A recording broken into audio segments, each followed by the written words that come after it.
Hello children, how are you.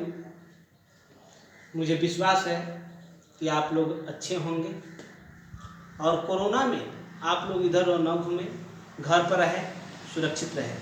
हम लोग online class के माध्यम से आप लोगों को पढ़ाने की कोशिश करेंगे। आज हम आप लोगों को साइंस से बताना चाहते हैं कि जो दर्पण होता है वो कैसे हम पहचानेंगे, कैसे जानेंगे, कितने प्रकार के होते हैं, दर्पण से क्या होता है, ये सब हम आपको इस क्लास में बताएंगे।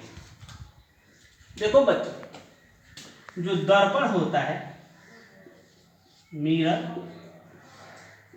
वास्तविक रूप से ये दो प्रकार इसके हैं।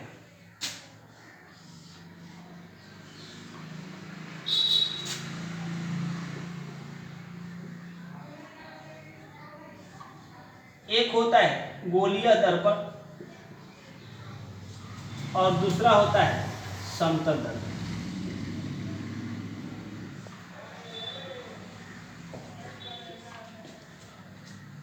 गोलीय दर्पण जो होता है इसके भी दो प्रकार होते हैं, एक उत्तल दर्पण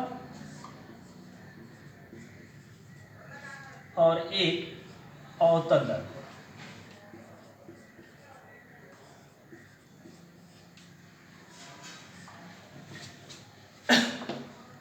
उत्तल दर्पण और अवतल दर्पण को हम कैसे जानेंगे, कैसे पहचानेंगे कौन उत्तल है कौन अवतल है। देखिए, ये जो गोलीय जो दर्पण और गोलीय दर्पण से ही निकला हुआ है अवतल दर्पण और उत्तल दर्पण। अब सवाल है गोलीय, एक गोला हम ले लेंगे,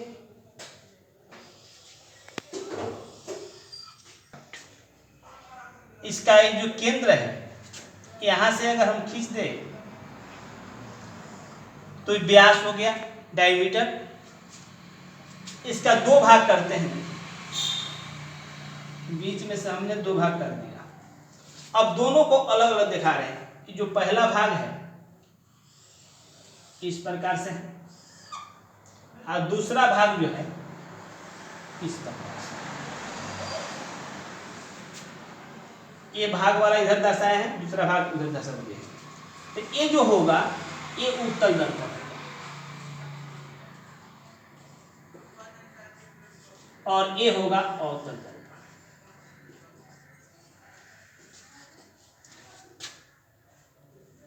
देखिए, जिसका बीच का भाग, ये बीच है, जिसका बीच का भाग उभरा हुआ हो और दोनों किनारे धंसा हुआ है उत्तल है, और जिसका बीच का भाग धंसा हो दोनों किनारे उभरा हुआ हो अवतल है। अब देखिए, इसको कहते हैं वक्रता त्रिज्या, इसको भी कहते हैं वक्रता त्रिज्या। यहां से ये ध्रुव है, ध्रुव P से सूचित करते हैं। यहां से लेकर यहां मान लीजिए C लिख दिया, इसमें भी C लिख देते हैं। P से C की जो दूरी है वो वक्रता त्रिज्या है, वक्रता केंद्र है। ये P और C के बीचों बीच, P और C के बीचों बीच एक बिंदु होता है जो F होता है। P से और F तक की दूरी को कहते हैं फोकस दूरी।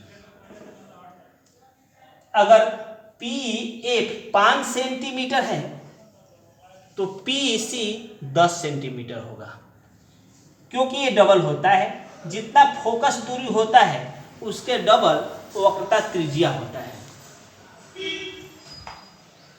आप कितना भी बड़ा दर्पण क्यों न घर में लगा दें, लेकिन उसमें प्रतिबिंब कब बनेगा, जब प्रकाश होगा।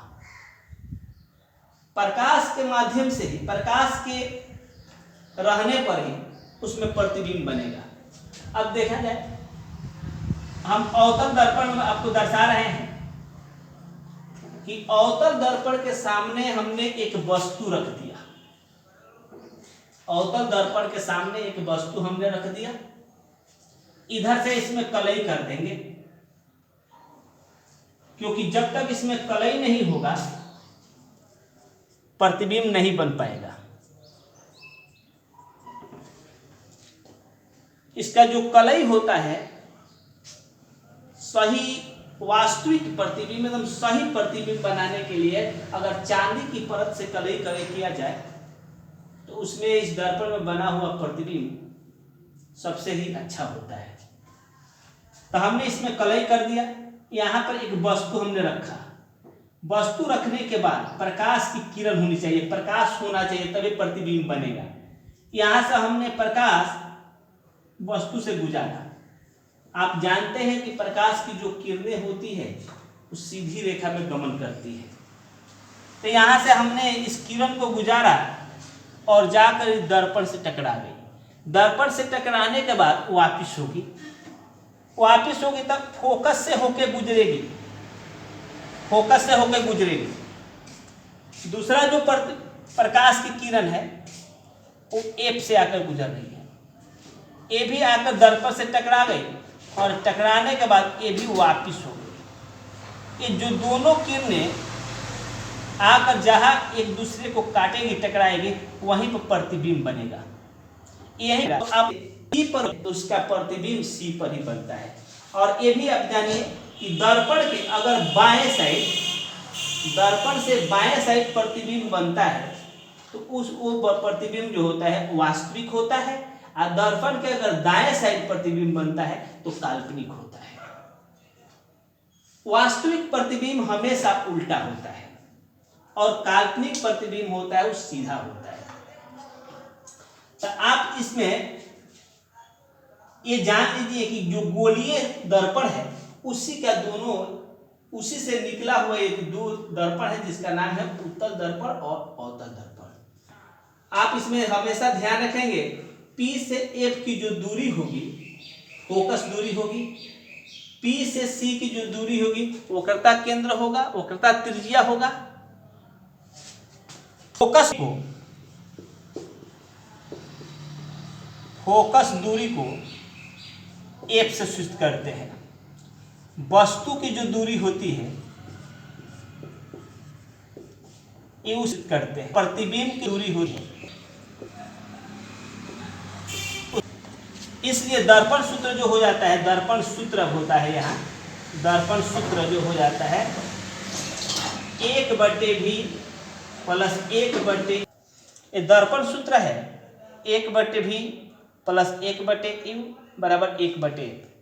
इस सूत्र के बारे में, इस सूत्र से जो सवाल होता है हम आगे वाला वीडियो में, जो इसके आगे जो वीडियो हम देंगे उसमें इसका चर्चा करेंगे। धन्यवाद।